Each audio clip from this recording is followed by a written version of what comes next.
Kericuan kejuaraan sepak bola Piala Bupati Semarang terjadi saat pertandingan antara PS Putra Bakti melawan PS Ar-Rafi, Kecamatan Tangaran, Kabupaten Semarang, Jawa Tengah. Entah apa penyebabnya, wasit yang memimpin jalannya pertandingan menjadi bulan-bulanan para pemain. Korban yang dikeroyok para pemain tepat di tengah lapangan sepak bola hingga mengalami luka-luka yang cukup serius sehingga harus dilarikan ke rumah sakit. Bupati Semarang, Ngesti Nugraha, mengaku telah berkoordinasi dengan pihak kepolisian untuk menyelidiki penyebab keroyokan dan mencari para pelakunya. Memang terjadi ada keributan di sana dan saya juga ada di situ. Dan kami juga ikut membantu melerai yang ada di lapangan. Kemudian terjadi dua kali. Kemudian itu kita putuskan untuk permainan sepak bola dihentikan. Kasus pengeroyokan yang membuat korban terbaring di ruang perawatan rumah sakit telah dilaporkan ke Polres Semarang. Dari Kabupaten Semarang, Jawa Tengah, Lursa Lulu, iNews melaporkan. Pemirsa, eksekusi pengosongan rumah di Magelang, Jawa Tengah yang dilakukan oleh pihak pengadilan negeri diwarnai kericuhan dan isak tangis. Kerusuhan tersebut terjadi saat keluarga tergugat yang juga pemilik rumah mencoba mempertahankan dan menghalangi proses eksekusi. Adu mulut antara pihak tergugat dengan pihak pengadilan negeri Bungkit terjadi saat proses eksekusi pengosongan sebuah rumah di Kecamatan Borobudur, Magelang, Jawa Tengah. Pada eksekusi pengosongan rumah tersebut, 2 orang dari pihak tergugat diamankan pihak kepolisian Resor Kota Magelang karena dianggap menghalang-halangi. Ini eksekusi yang kedua, betul pelaksanaannya untuk yang kedua. Jadi pada tanggal 14 Mei sudah kami laksanakan, tapi dari pihak pemohon sendiri karena kekurang siapan dari tenaga angkut barang, terus sisi akomodasi pengangkatan barang juga belum siap, kurang siap lah. Sehingga pada saat itu pihak dari Polres Magelang pada saat itu dipimpin Pak Bakok menyatakan tidak bisa dilanjutkan. Eksekusi pengosongan rumah yang dijadikan homestay di lahan seluas 342 meter persegi ini berdasar putusan Pengadilan Negeri Bungkit tertanggal 9 Juli 2020 dan dikuatkan dengan putusan banding Pengadilan Tinggi Semarang di tahun yang sama. Dari Magelang, Jawa Tengah, Puji Hartono, iNews melaporkan. Pemirsa, kita ke informasi lainnya. Diduga memproduksi petasan dan bom ikan atau bondet, sebuah rumah kontrakan di Pasuruan, Jawa Timur digerebek oleh polisi. Saat penggerebekan, penghuni rumah tidak berada di tempat.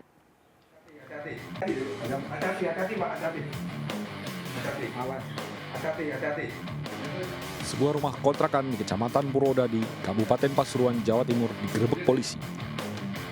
Diduga rumah tersebut digunakan untuk memproduksi petasan dan bom ikan atau bondet.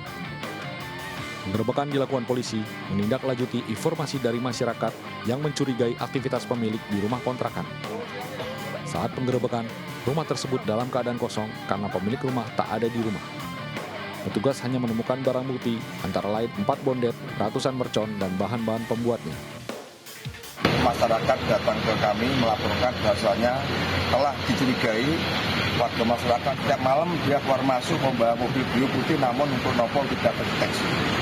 Sering membawa barang-barang, kadang-kadang kerdus, kadang-kadang sak berisi apa, masyarakat tidak tahu. Akhirnya dari pihak kami datang ke lokasi sambil memantau. Pihak Polsek setempat juga mengimbau masyarakat untuk tidak memproduksi petasan atau menyimpan bahan peledak jenis bondet karena membahayakan diri sendiri dan orang lain dan jelas ada pidananya. Dari Pasuruan, Jawa Timur, Jaka Samudra, iNews melaporkan. Sementara itu, Polda Jawa Barat akan memanggil adik kandung tersangka Peggy Setiawan, Robi Irawan, untuk menjadi saksi dalam kasus pembunuhan Vina dan Eki. Pemeriksaan akan digelar pada Selasa 4 Juni 2024.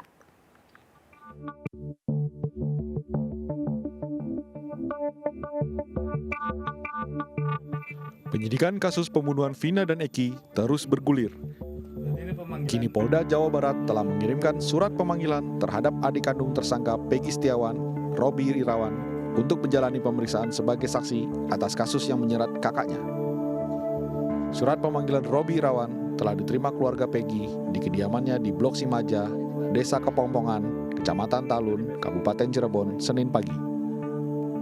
Robi Irawan akan diperiksa pada Selasa 4 Juni esok. Rencananya, Kartini, ibunda Robi, juga akan turut mengantar putranya ke Polda Jawa Barat sekaligus menjenguk Peggy. Aslinya hari ini, cuman karena ibu lagi kurang enak badan, jadi besok sekalian jenguk Peggy. Iya, itu adik kandung Peggy. Ya, semoga Peggy cepat bebas, karena Peggy tidak bersalah. Ya, jangan lama-lama di sana lah, karena Peggy emang tidak bersalah. Pemanggilan Robi Irawan menambah daftar saksi yang telah diperiksa penyidik Polda Jawa Barat usai penetapan tersangka atas Peggy Setiawan yang disebut sebagai dalang pembunuhan Vina dan Niki pada 27 Agustus 2016 silam. Sebelumnya, 3 saksi rekan buruh Peggy yakni Suharsono alias Bondol, Suparman dan Ibnu telah lebih dulu diperiksa penyidik pada 31 Mei lalu.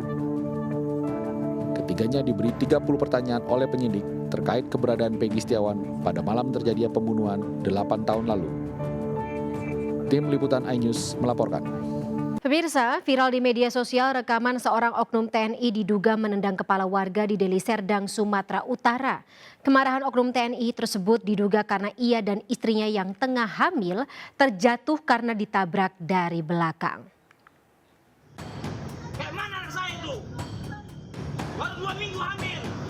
Video oknum TNI marah-marah lalu menendang kepala pengendara di Kecamatan Galang, Deli Serdang, Sumatera Utara menjadi perbincangan di dunia maya. Diketahui, oknum ini kesal lantaran ia yang sedang membonceng istrinya ditabrak pengendara motor lain dari belakang hingga jatuh. Ditakutkan akibat kecelakaan ini, sang istri yang tengah hamil 2 minggu mengalami keguguran.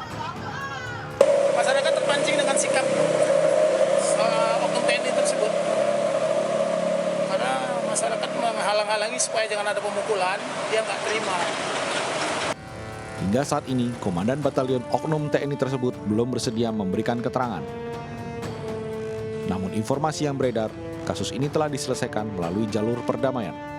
Dari Deli Serdang, Sumatera Utara, Amiruddin, iNews melaporkan. Kita ke informasi lainnya pemirsa, kebakaran hebat terjadi di pesantren Babun Najah, Kecamatan Ule Kareng, Kota Banda Aceh pada Senin dini hari. Asap tebal mengakibatkan 12 santri sesak nafas dan dilarikan ke rumah sakit. Sementara sebuah pabrik pengolahan minyak kayu putih di Gunung Kidul, Yogyakarta terbakar, dipicu sisa pembakaran bahan kayu putih yang belum padam. Komandan, selamat malam. Bahwa sudah terjadi 1070 hotel kebakaran di pesantren Babun Najah. Kebakaran menghanguskan 3 ruangan di lantai 3 gedung pesantren Babun Najah, Desa Doe, Kecamatan Ule Kareng, Kota Banda Aceh, Senin dini hari. Api awalnya diketahui Ustadz Mulyadi dan langsung melaporkan ke Dewan Guru Pesantren. Mohon untuk unit damkar dikerahkan ke TKP. Di sini juga Julukan 1 Abang Bravo Alfa di TKP melaporkan 1023. Pihak pesantren langsung mengevakuasi para santri ke tempat aman, sambil mengupayakan pemadaman menggunakan beberapa tabung racun api, namun tidak mampu memadamkan api yang terus membesar. 12 unit damkar dikerahkan ke lokasi dan api baru dapat dipadamkan setelah 30 menit lebih. Menurut laporan polisi, api berasal dari arus pendek di lantai 3 gedung. Kerugian akibat musibah kebakaran tersebut diperkirakan mencapai 200 juta rupiah. Tidak ada korban jiwa dalam musibah tersebut, sementara 12 santri yang mengalami sesak nafas masih dirawat oleh pihak medis rumah sakit.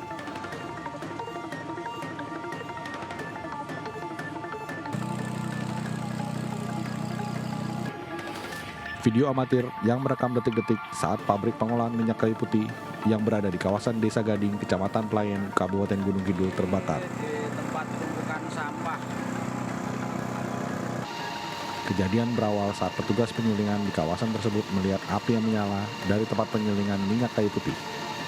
Banyaknya material yang ada serta bahan minyak kayu putih yang mudah terbakar membuat api begitu cepat menyala.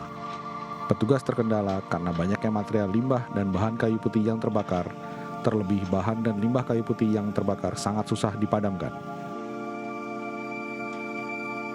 Penyulingan minyak kayu putih di Gambule, di Gading, di informasi awal karena masih digali itu bersumber dari sisa kebakaran yang belum semuanya padam. Diduga api berasal dari sisa pembakaran limbah kayu putih yang belum sepenuhnya padam, kemudian terbakar lalu menyambar bahan kayu putih yang tak jauh dari lokasi. Beruntung tidak ada korban jiwa akibat kejadian ini. Dari Kota Banda Aceh dan Gunung Kidul, Yogyakarta, tim Liputan iNews melaporkan. Pemirsa, banjir bandang akibat sungai meluap menyebabkan sejumlah rumah di Lubuk Linggau, Sumatera Selatan rusak berat dan roboh. Banjir juga menyebabkan seorang balita 4 tahun yang tengah bermain hanyut terbawa derasnya air. Kondisi saat ini pagi, subuh, masih... Akibat curah hujan yang tinggi menyebabkan banjir bandang menerjang rumah warga di Kelurahan Wirakarya dan Karya Bakti, Lubuk Linggau Timur 2, Kota Lubuk Linggau, Sumatera Selatan. Akibat peristiwa ini, 3 rumah warga yang berada di pinggir sungai rusak parah dan roboh. Terdata ada 321 rumah warga yang terdampak banjir bandang di 3 kecamatan di Kota Lubuk Linggau dan 10 diantaranya rusak berat dan roboh. Banjir kali ini merupakan banjir terparah akibat anak sungai tidak mampu menampung volume air yang tinggi. Warga berharap pemerintah segera membuat tanggul untuk mengantisipasi banjir akibat sungai meluap. Mohon dibantu. Bantunya itu. dalam bentuk apa, Ibu? Kalau bantu ya, mak mana lah ya, aku ni tak berani ngomong terang-terangan, kan kaget. Apakah minta beronjongnya dilanjutkan? Ya itu ya nomor 1 itu kan, nomor 1 beronjong ini kan. Kalau dia ngelap belakang kan lah gugur temen tanah itu kan. Banjir bandang juga mengakibatkan seorang balita berusia 4 tahun hanyut. Saat kejadian, korban sedang bermain bersama kakaknya di pinggir sungai. Kita tuh mandi ya. Dia tuh kak nyari ikan, Pak. Nyari ikan ke bawah. Mungkin terpleset dia tuh nih kakak. Dia nih nak mesti ke dia, bantu ke dia. Bukan ini. Pleset terus hanyut, Bu. Iya. Hingga kini korban belum ditemukan dan petugas gabungan masih menyisir sungai guna mencari korban. Dari Lubuk Linggau, Sumatera Selatan, Sudirman, iNews melaporkan. Pemirsa, aliran sungai Batang Sianok di Kabupaten Agam, Sumatera Barat tiba-tiba meluap membanjiri rumah dan kafe-kafe yang ada di bahu sungai. Luapan air sungai Batang Sianok langsung menerjang rumah dan kafe di sekitar bahu sungai di Jorong Lambah, Nagari Sianok, Anam Suku, Kecamatan Ampek Koto.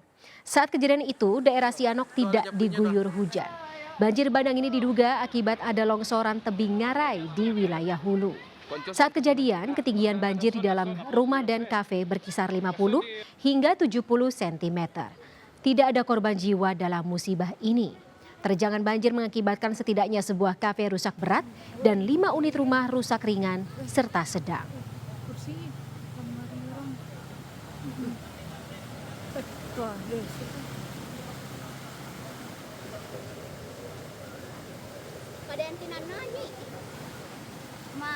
Pemirsa, gunung api Lewotobi laki-laki di Flores Timur, Nusa Tenggara Timur kembali erupsi dan memuntahkan abu vulkanik mencapai tinggi 900 meter dari mulut kawah. Erupsi bahkan disertai gemuruh keras hingga membuat warga diminta tetap waspada.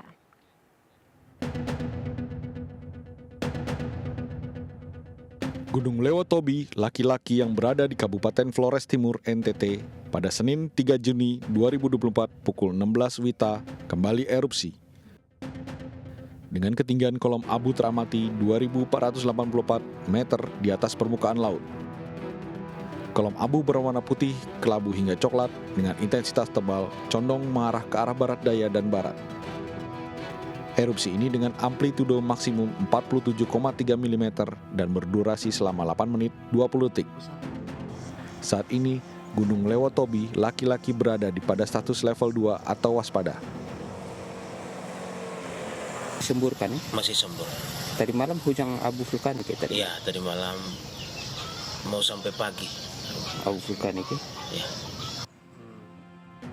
Masyarakat di sekitar Gunung Lewotobi laki-laki dan wisatawan dihimbau tidak melakukan aktivitas apapun dalam radius 2 km dari pusat erupsi.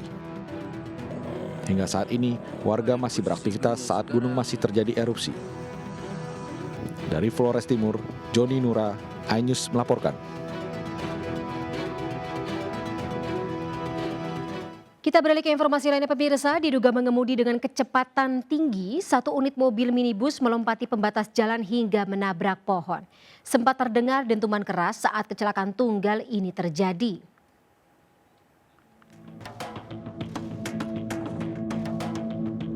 Video amatir merekam pasca satu unit mobil minibus berwarna hitam yang melaju kencang dari arah Jalan Gatot Subroto dan mengalami kecelakaan tunggal di Jalan Iskandar Muda Baru, Medan, Sumatera Utara. Saidah Sirait, saksi mata, menjelaskan mobil yang datang dari arah depan melaju dengan kecepatan tinggi. Diduga tak melihat jalan menikung, pengemudi pun keterusan hingga melompati pembatas jalan dan terhenti setelah menabrak pohon. Sempat terdengar suara dentuman keras saat terjadinya laka tunggal ini. Warga sekitar pun membantu mengevakuasi korban. Sekitar pukul berapa kak kejadiannya? Jam 10. Jam 10. Itu gimana kak awalnya kak kejadiannya yang kakak lihat? Aku lihat dia memang kencang dari depan sana ya, langsung nabrak itu pohon. Nabrak pohon di trotoar itu ya? Iya. Beruntung tak ada korban jiwa dalam peristiwa ini, namun mobil yang dikemudikan mengalami kerusakan parah di bagian depan. Dari Medan, Sumatera Utara, Ahmad Riwan Nasution, iNews melaporkan. Sementara itu pemirsa, tim pemadam kebakaran Kota Jambi mengevakuasi seekor biawak yang masuk ke rumah warga dan bersembunyi di kamar mandi. Hewan melata tersebut diduga masuk ke rumah warga karena kelaparan dan membuat panik pemilik rumah.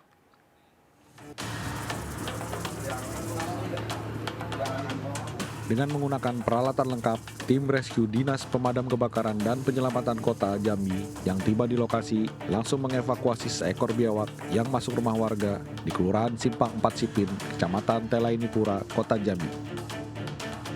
Saat akan dievakuasi, hewan melata yang diduga kelaparan masuk ke rumah warga dan berada di bak penampungan air di kamar mandi warga. Kurang dari 1 jam, petugas damkar berhasil mengevakuasi biawak dengan panjang 1 meter tersebut dan langsung diamankan.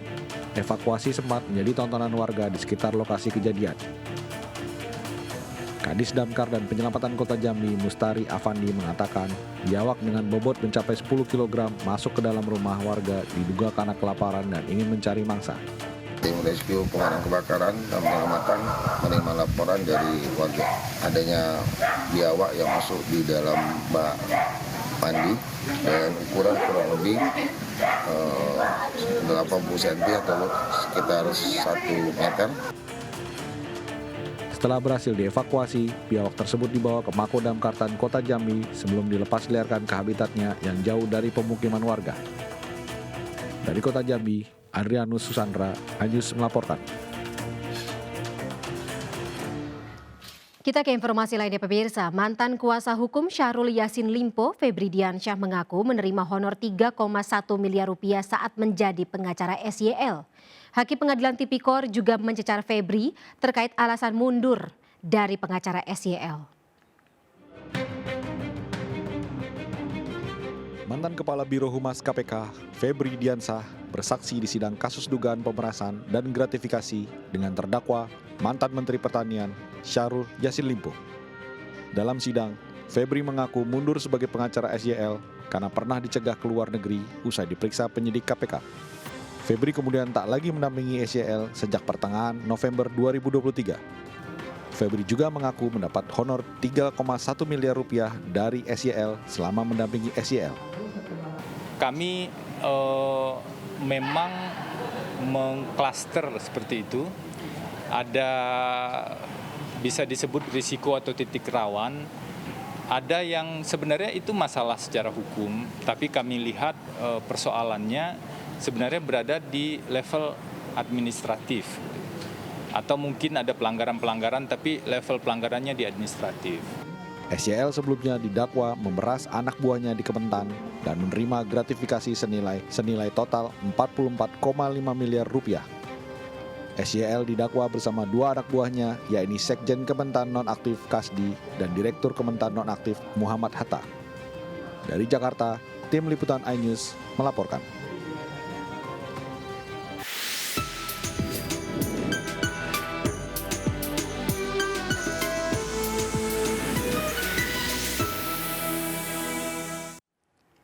Pemirsa, kantor kewilayah Kementerian Agama Sulawesi Selatan masih melakukan penyelidikan terkait kasus 37 WNI asal Makassar yang ditangkap polisi Arab Saudi di Madinah. Hingga saat ini belum ada informasi asal travel dan oknum yang membawa jamaah haji ilegal tersebut.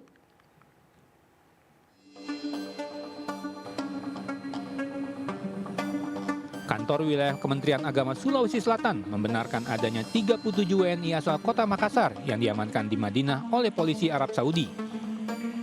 Ke-37 warga ini melanggar aturan haji karena masuk ke Madinah diduga menggunakan visa haji palsu. Pihak Kemenak Sulawesi Selatan menyayangkan masih adanya warga yang terbuai dengan iming-iming berhaji tanpa daftar tunggu secara ilegal. Kemenak Sulawesi Selatan juga masih mencari tahu identitas oknum yang membawa warga Sulawesi Selatan ke Madinah menggunakan visa haji ilegal. Meski demikian, pihaknya terus melakukan koordinasi dengan Kemenak di Madinah dan KBRI Arab Saudi untuk memulangkan warga Makassar tersebut. Bahwa benar adanya jemaah haji dari Makassar,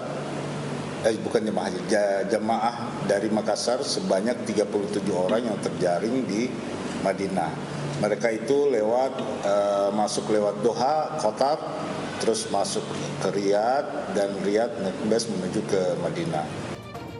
Akibat kasus ini, mereka terancam deportasi dan dilarang masuk ke Arab Saudi selama 10 tahun.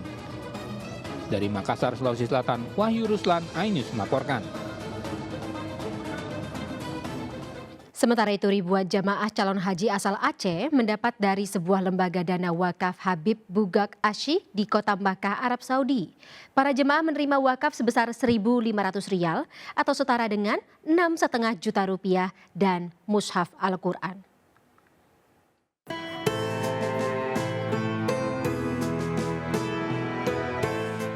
Pada musim haji tahun ini, sebanyak 4.716 jemaah calon haji asal Aceh menerima dana wakaf dari Baitul Asy, sebuah lembaga dana wakaf Habib Bugak Asy di kota Makkah, Arab Saudi. Pembagian dana dilakukan usai ibadah salat asar di Baitul Asy Misfalah. Pembagian dana terbagi menjadi beberapa tahap. Dan untuk tahapan awal, dana dibagi kepada jemaah kloter 2. Setiap jemaah calon haji mendapatkan Rp1.500 atau setara dengan 6,5 juta rupiah dan mushaf Al-Quran. Secara administratif, artinya seluruh jamaah haji asal Aceh sebenarnya bukan jamaah yang datang dari saya, tetapi bahkan juga ada mahasiswa. Sebelumnya, pemerintah Provinsi Aceh telah mendata warganya yang akan pergi beribadah haji tahun ini. Data tersebut lalu dikirimkan ke Natsir atau pengelola wakaf dan diproses untuk pemberian wakaf yang dilakukan setiap tahun sekali di musim haji. Dari Makkah, Arab Saudi, Fahmi Firdaus, iNews melaporkan. Pemirsa, menyambut Hari Anak dan Hari Lahir Pancasila, Yayasan Cakra Abipraya Responsif bersama MNC Peduli mengajak anak berkebutuhan khusus berkemah di kawasan Gunung Putri, Lembang, Kabupaten Bandung Barat. Mengenalkan alam dan mengajarkan kemandirian jadi agenda utama dalam Charity Glam Camp ini.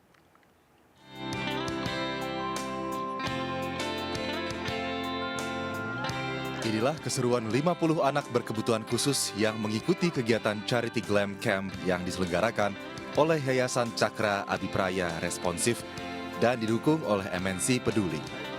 Kegiatan ini diisi beragam kegiatan positif, seperti kelas kreatif, team building, trekking gunung, hingga outbound. Kegiatan ini untuk mengajarkan semangat inklusivitas dan nilai-nilai kesamarataan antar umat manusia. Anak-anak, kalau anak-anak memang kita latih untuk kemandirian, tapi di balik itu sebenarnya kita yang akan banyak belajar sama mereka. Dengan kondisi keterbatasan fisik dan mental, mereka menjalani kehidupannya, kita akan banyak belajar kehidupan dari mereka. Kami berharap bahwa banyak yang akan menyuarakan bahwa anak-anak ini sama istimewanya, sama berharganya seperti anak-anak yang lain. Mereka berharga dan mereka juga berhak untuk menikmati kehidupan seperti anak-anak lainnya. Dibantu puluhan relawan dan influencer, anak-anak juga ditanamkan semangat pantang menyerah, kemandirian, hingga mengasah kreativitas. Menang kok, menang aja, fresh bang.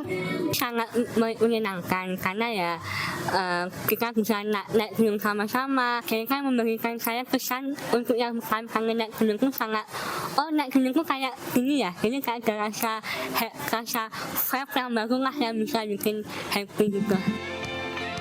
Dukungan pada kegiatan ini menjadi bentuk kepedulian MNC Group melalui MNC Peduli terhadap anak-anak berkebutuhan khusus agar mereka mendapat ilmu positif untuk pegangan hidup. Dari Kabupaten Bandung Barat, Jawa Barat, Sondi Agung, iNews melaporkan. Pesona pantai Karangnimbor di Pekon, Tanjung Setia, Kecamatan Pesisir Selatan Lampung bisa menjadi pilihan destinasi wisata untuk mengisi waktu libur Anda. Pantai yang jarang diketahui banyak orang ini menyuguhkan pemandangan hamparan seluas Samudra Hindia.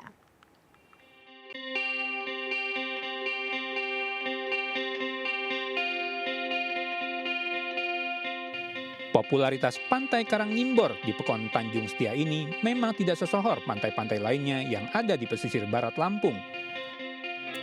Walaupun begitu, sejumlah wisatawan tetap ramai dan berkunjung ke Pantai Nimbor yang indah ini. Saat menyambangi Pantai Karangnimbor, gemuruh ombak akan langsung menyambut Anda. Ombak di pantai ini memiliki ketinggian mencapai 5 sampai dengan 6 meter. Bahkan tak jarang, ombak dengan karakter pipeline sering muncul di pantai ini. Dengan ketinggian tersebut, Pantai Karangnimbor memang cocok sekali untuk memuaskan hasrat berselancar, khususnya bagi para surfer mania. Bagi Anda yang tidak ingin berselancar, maka bisa menikmati daya pikat pemandangan laut dengan ombak birunya yang menawan. Kami tahu karena viral aja sih, banyak yang ngasih tahu spot-spot wisata di Lampung ini bagus-bagus, apalagi terutama di Krui ini karena wisata pantai, jadi kami tertarik aja buat datang. Kami ngerasa nyaman sih, pantainya bagus, pemandangannya juga indah, terus tempatnya nyaman, terus ada kolam berenangnya juga, jadi bukan cuma bisa mandi di pantai, bisa juga berenang. Untuk berkunjung ke Pantai Nimbor, Anda tidak perlu membayar biaya masuk alias gratis. Dari pesisir barat Lampung, Enrico Ngantung, iNews melaporkan.